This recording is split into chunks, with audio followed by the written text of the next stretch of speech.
Се враќаме во студиото минути за третиот разговор. Велат семејното насилство врз жените е тивка болка што остава длабоки траги.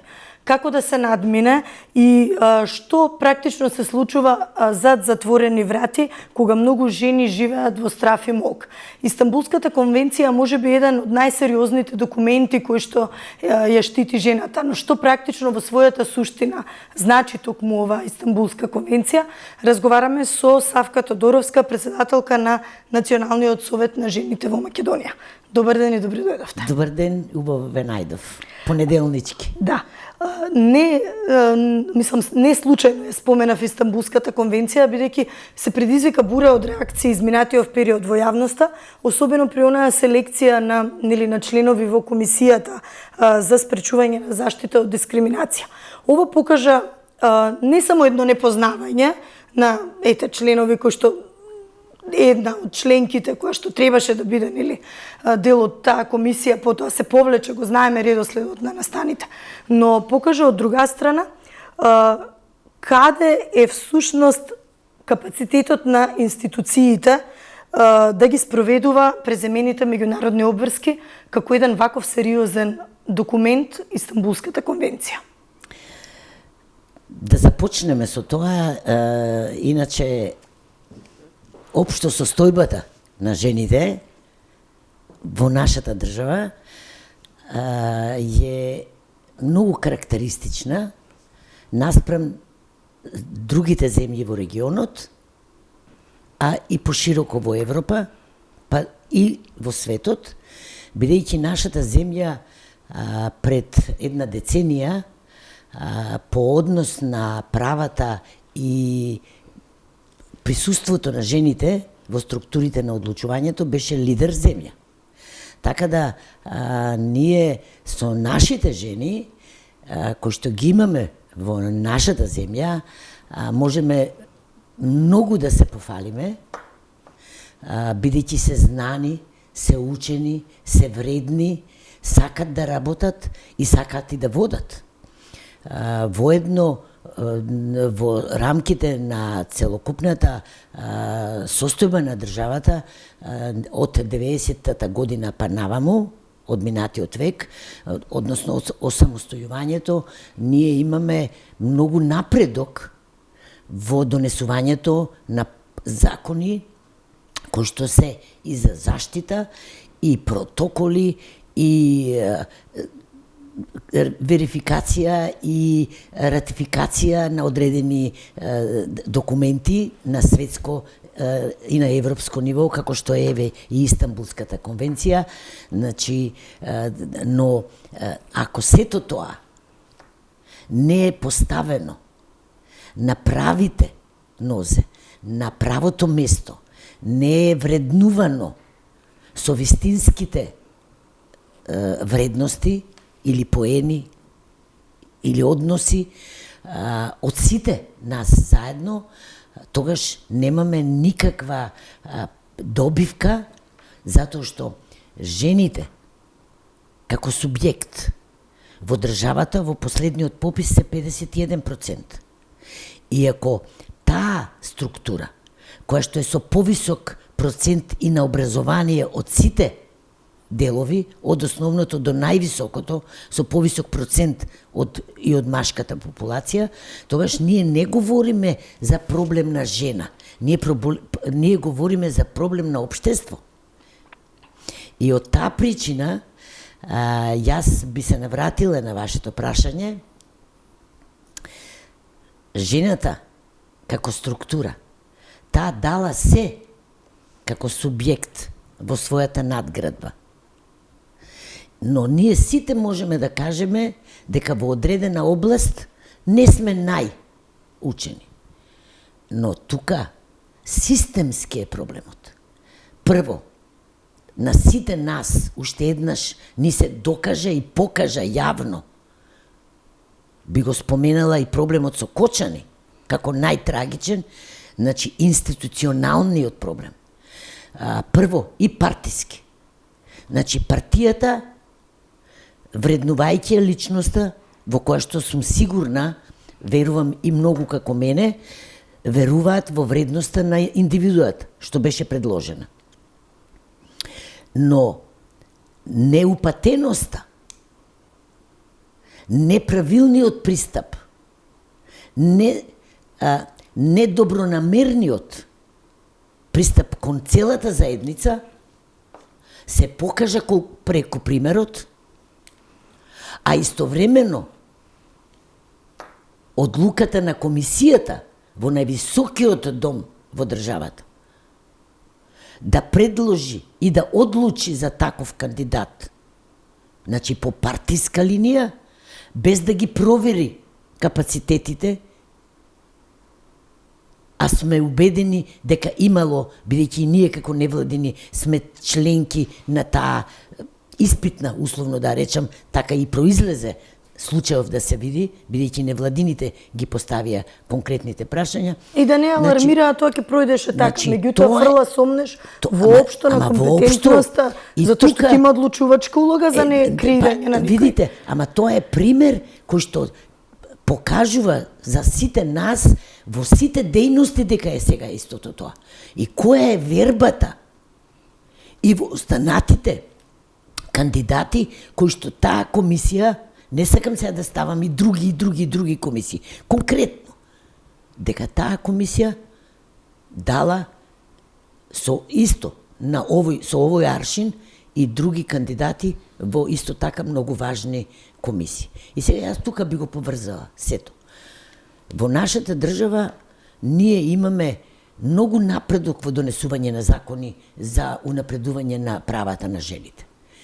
И во изминатиот период даде резултат кај самите жени, кои што покажаа дека знаат, сакаат, можат.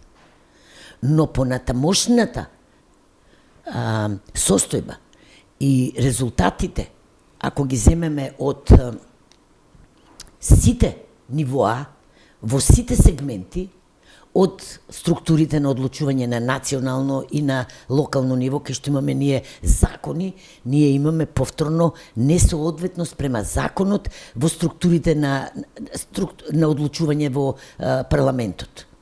Иако го имаме во законот. Истото тоа на локално ниво, сега на последните. Значи бројот на избрани. Не е само бројот како ќе бидат поставени на листата, но бројот и на избраните. Понатаму имаме само 4 градоначалнички од 81 место. Имаме само 3 министерки од исто двоцифрена бројка на близу 30 министри. Во извршните одбори, да не говориме. И сега, тоа за нас, што покажува?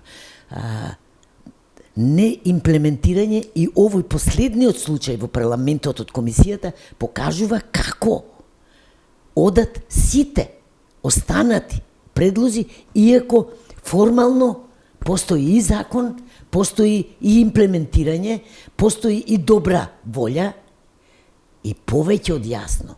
Значи, економски, колку се жените невработени, колку се жените при породилното отсуство, колку се поради другите незини, условно да ги речеме, обврски кои што остануваат на боледување, колку е исплатата, односно во зимањето на вредносната исплата на плата, колку има помалку жените од машката популација, колку се помал процент вработени, а уште ако говориме за жените од ранливите категории, како жените од ромската популација, ако говориме за самохраните мајки, ако говориме за жените жртви на семејно и родово базирано насилство, ако говориме за жените од руралните средини, тогаш ние зашто говориме? Тогаш кои се придобивките од убави напишаните закони? Тоа значи дека ние половина од популацијата сме ја занемариле и за нас, како организирана форма, која први уште 94-та година во минатиот век сме ја внеле СОС телефонската линија за жени жртви на семејно насилство. Истанбулската конвенција е прифатена и ратификувана, но се уште не е соодветно применета. Таму многу убаво пишува, у 90% на текстот жените. Значи, ние се уште немаме ниту доволно советувалишта, ниту имаме доволно прифатилишта по однос на бројката во која што е напишана во Истанбулската конвенција. И сега, се уште ние немаме, жените имаат 9 месеца породилно отсуство. Само да направиме една анализа, колку месеци немаат добиено финансиската исплата од фондот. Како да ги гледаат децата, како таа мајка родилка да се храни добро, квалитетно, за да има и квалитетно млеко. И тоа за нас повторно говори дека мораме заеднички, бидејќи жените не се проблемот, ниту нивниот проблем е само нивни. Тоа е општествен проблем. И ако жените се среќни, ако се добро платени, ако имаме соодветните примена на законите и на силните ратификувани конвенции за правата на жените, тогаш земјава ќе ни биде среќна. Сите ќе бидеме среќни и весели. Значи, што ни е потребно? Ние работејќи низ сите општини во нашата држава, и во Скопје и општините, и на проблемот на насилството, и на вработеноста, и економската. Значи, жена која што е безбедна, да не говориме за онлайн насилството, да не говориме за сексуалното насилство, да не говориме за демнењето. Значи, едноставно, жената ако е безбедна, ако е економски независна, ние ќе имаме општество кое што ќе биде среќно и весело, бидејќи сите ние во семејството имаме една жена. Имаме и ќерка, имаме снаа, имаме внука. Тоа значи дека ние сите имаме сестра. И затоа никој, ни во пратениците, не треба, ниту во работните колективи, да забораваат и да прават било каков вид на насилство, од било каков однос или незадоволство, или искривени мисли, бидејќи нека се сети дека секој од нас дошол од жена, од мајка. Сите имаме ние и сестри, и најблиски во семејството. Тоа значи дека да се поддржуваме, да работиме, да створиме услови да и жените ги имаат, да ги уживаат всушност правата кои што се напишани во тоа. Ако ме прашате, зошто е тоа така? Па стереотипот. Се уште. И затоа, поред нас и нашата организирана форма од целата држава со сите локални организации, сме убедени дека системска поддршка ни е потребна. На сите нас. И во работните колективи, и во невладиниот сектор, и во системска поддршка. Потребно ни е унапредување на правната регулатива. Едноставно, потребно ни е да се стави во функција и да го уживаме сите заеднички, за да можеме да дадеме добробит и напредок. И тогаш и од Европската Унија. И почитување на тие женски права како човекови права, ќе добиеме позитивна оценка, која што ќе направи уште поголемо отворање на вратите, бидејќи повеќе од половината популација се жени. Така. Ова е една многу сензитивна тема и кога говориме, спомена SOS линијата која што практично им дава еден импулс повеќе и една поддршка повеќе да се охрабрат и отворено да говорат, да пријават, бидејќи има кој да ги слуша, има кој да им помогне, да ги насочи како да бараат решение на проблемите.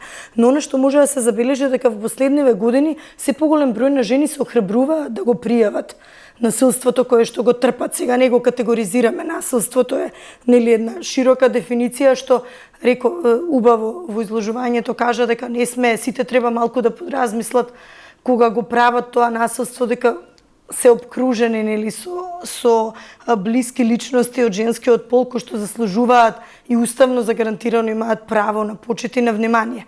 Но од друга страна, насилството никако да се намали. Фемицидите се зголемуваат. Каде измеѓу во овој простор лежи проблемот?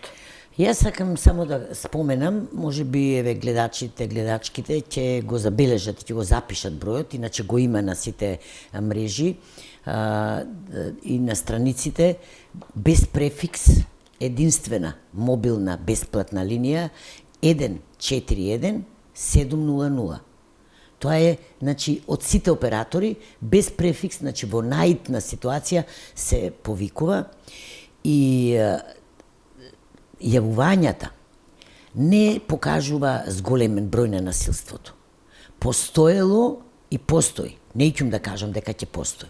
Сметам дека на свесноста треба да се влијае и сметам дека се поголем број на учени луѓе општо, без оглед на тоа жени и мажи, момчиња и девојчиња, без оглед на од која популација и каде живеат, во урбани или рурални средини, ќе сватат дека комуникацијата е најважната, разбирањето меѓу себе, љубовта ако помине, разбирањето е тука да се разбереме и да се, како што се споивме и да се разединеме, но не треба да употребуваме сила ни навреди. Едноставно да се договориме како тоа ќе го направиме. Постојат институции, каде велите вие? Пред се кај самите нас. Бидејќи закони постојат, институции постојат, може би недоволно, може би не се уште сензитивизирани на овој проблем, постојат недоволен ни услови и кај самите институции на државата, менувањето според партиските, како да ги речем ја, промени, ги изместуваат луѓето и оние сензибилизираните, обучените, условно би ги рекла, иначе сите знаат и сите се запознаени, но сепак сензитивноста на проблемот дава за право по некои специфики да ги знаат луѓето со кои што работат со овие проблеми и тие се изместуваат на пониски или на повисоки или едноставно на други работни места, доаѓаат луѓе кои што тоа го немаат. Тука меѓу себе, тоа не го сметам ја дека некој од надвор треба да го направи, по мене и по нас, кај што ние сме како стручна служба, треба да го направат тие меѓу себе, оние кои што учат, треба да го пренесат знаењето од овој вид и на останатите своји колешки и колеги и едноставно да имаат еден начин на пристап кон решавањето. Каде е придобивката од постоењето на нашиве линии? Споменавте фемицидот.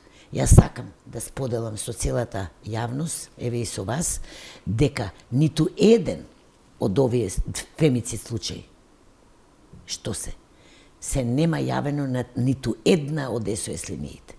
Ние сме единствена ваква од овој вид бесплатна мобилна, но постојат и други. Од прифатилиштето на Скопската организација, од кризен центар, значи постојат советувалишта и во Куманово, во Кавадрци заедно споени со уште неколку други општини, Гостивар, значи постојат. Може, но се нема освен случајот на фемицид од Велес, Росица го помина точно сите школски чекори. Но Росица не се јави во ниту една невладина организација. Сега, ние кога говориме не дека институциите се тие кои што го решаваат проблемот, но ние имаме привод кон институциите и институциите имаат не подобар, него имаат поинаков однос кон нас, бидејќи пристапот и представувањето на случајот кој што се јавува на СОС линијата заедно со институциите многу побрзо се решава. Така, но зошто еве само во Сега, бројките не сакам да ги анализираме чисто како бројка, како формално, затоа што зад секоја бројка стојат човечки судбини. Зад сите тие статистички податоци има навистина некоја тешка приказна, која што вклучува, не ја вклучува тука само како жената жртва на семејно насилство, го вклучува и потесното и поширокото семејство, децата во крајна линија. Еве, само во 2023 година регистрирани над 1200 пријави за семејно насилство. Какви се бројките, еве кај вас? Велите дека треба да има една системска поврзаност и меѓу невладиниот сектор и помеѓу институциите за да има подобри решенија. Меѓутоа, што кога се работи за некој проблем што предолго трае? Знаете како? Значи, јас нема ново нешто да кажам, ниту ќе го измислам. Сите можеби добро го знаеме дека секое среќно семејство личи едно на друго. А секое несреќно, особено кај што има насилство, е само за себе. И секоја ситуација е драматична. Но, значи, јавувањата и нашите упатства, ние сме тие кои што го даваме упатството како најдобро и најлесно и најбрзо да отиде, и соработката со институциите, без оглед на можеби несоодветните услови, ние како СОС линија 141700 при НСРР не можеме да се пожалиме. Институциите, односно центрите за социјална работа, без оглед на која општина да доаѓа, дали тоа е во меѓуопштинскиот во Скопје или во било која општина надвор од државата, имаме извонредна соработка. Пишуваме, се јавуваме, има одма конкретни и имаме многу позитивни случаи. Да речеме, јас би го споменала еден случај од Прилеп. Значи, случајот беше од Битола, но со центрите од Прилеп и потоа соработката со Струмица, значи едноставно се вклучуваат сите структури, решението, денеска мајката се живее веќе со децата самостојно, таткото веќе не прави проблем, децата веќе одат кај него, значи мајката најде работа, фармацевтка, значи едноставно, ама тоа е се заедничката соработка на нашата линија, нашето советувалиште, бидејќи во нашата организација имаме и советувалиште психосоцијална и правна помош, бесплатна исто така. Го има тоа и во Кавадарци во центарот, го има и во Куманово, го има и во Гостивар, значи има повеќе случаи каде што едноставно може да се обрати жртвата и има решение, и секогаш има решение, некогаш побрзо, некој пат побавно. Човечкиот фактор тука има влијание, може би и од наша страна, може би и од центрите, може би и од самата жртва, оти често пати се случува жртвата да се повлекува. И затоа е многу сега важно во кривичниот законник што се донесе одредбата, повторно на иницијатива на невладините организации, дека нели да биде сега тоа по службена должност, тоа е извонредно решение, бидејќи жртвата често беше и уценувана, и уплашувана, и едноставно и од насилникот, а и од службите, да не речем, од Министерството. Заедницата на крај. Знаеш, заедницата, да, но повеќе од полициските службеници кои што истовремено се мажи и едноставно поинако поглед имаат, а ако не се сензитивизирани кон проблемот. И затоа таа соработка е многу побрзо и многу побрзо се решава отколку кога жртвата сама ќе оди. И затоа сакам како трагедија, да кажам, случајот и на Росица и на сите други, да речеме и случајот од Шуторизари што беше исто така, само таа жртва се имаше јавено повторно само на полиција, но не и на невладините организации. Така да, не велам дека тоа е, но знаете, овдека се има можност преку СОС линиите да се разговара длабоко по веќе време. Бидејќи е бесплатна линијата, се разговара бесконечно, колку сака жртвата може да разговара и едноставно често пати ја навоѓа снагата и силата и сама го навоѓа решението како понатаму да отиде. А додека кога се јавува во институциите, оти и ние повторно ќе ја врземе со институцијата, но веќе жртвата не е иста. И затоа е многу важно од тука поаѓањето кон институциите, а истовремено и невладиниот сектор се вклучува. И уште една работа е многу важна, што ако ние 1994 година почнавме како една единствена линија и една единствена организација тогаш на жените на градот Скопје и општините, значи првата SOS линија, значи денеска ние говориме за бројни организации кои се занимаваат, а колку повеќе не има, толку побрзо и полесно се справуваме со овој, како да го кажам ја, феномен на човештвото, значи кој што како по напишано некое правило, дал во Библијата или во Куранот, да е напишано дека насилството треба да постои. Не е напишано. Тоа не постои, тоа не треба да постои, тоа е стереотип кој што едноставно дава дека жената треба да биде подчинета. Во ова време, на 21 век, каде што жената е спремна, способна, рековме вредна, сака да работи и сака да владее, едноставно да може да одлучува, не можеме ние да ги прифатиме од камено доба условите за местото и улогата на жената. Така. Стереотип убаво споменавте во кој што недостигот од комуникација, и тоа го споменавте низ разговорот, е можеби еден од клучните фактори или проблеми.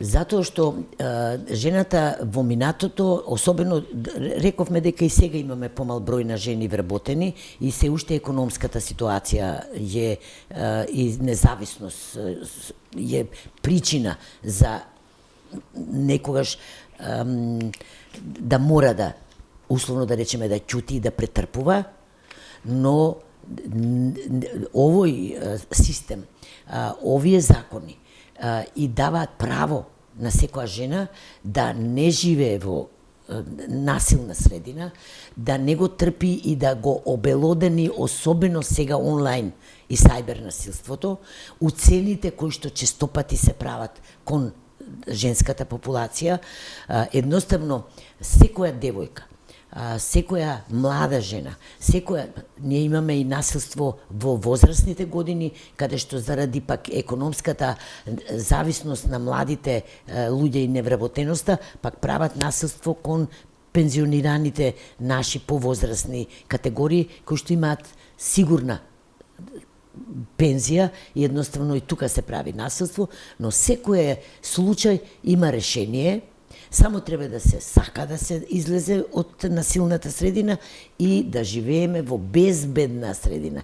А безбедноста, особено на жените, бидејќи од 3 жени, од 3 случаи 2 се жени од насилство.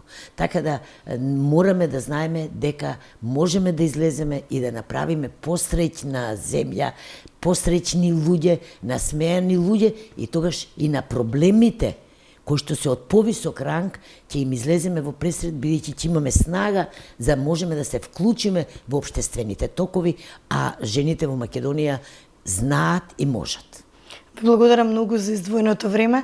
Секако ние сме тука како медиуми да помогнеме овие теми постојано да бидат актуелни и секако, како што кажавте, да зборуваме не само за проблеми, туку за решавање, пред време детектирање, наоѓање на решенија, комуникација меѓусебна, се со цел сите да бидат среќни, исполнети на секој план. Благодарам на поканата. Почитувани, вам ви благодарам што бевте заедно со нас. За кратко следуваат вестите, а од мене пријатно.